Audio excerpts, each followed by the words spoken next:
বিয়ে করলাম 5 বছর, এখনো 50,000 টাকা যৌতুক পাই।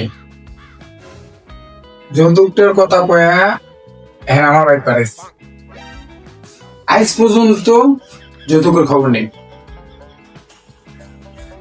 আজকে বাপের বাড়ি দিবি, যাহা যৌতুক নিয়ে পড়াইবি, আর না হলে এই ঘরটার তোর জন্য বন্ধ, একদম বন্ধ। কি কর? কেন ঢুকবো না? আমার স্বামীর বাড়ি, আমি 101বার ঢুকবো, কে আমাকে বাধা দেয়? আমার স্বামীর বাড়িতে আমি থাকবো। বিয়ে করার সময় তুমি যৌতুক চাই নিয়ে আসছো কেন? আমি যৌতুকের কথা বাড়ির জায়গা বলতে পারবো না। তোমার যা করার তাহলে করতে পারো, পারো। এই কি কয় এমনি যৌতুকের টাকা আনবে বানাও,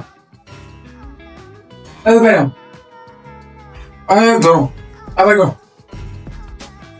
যৌতুক টাকা লাগবে লাগবে, আমি পারবো না।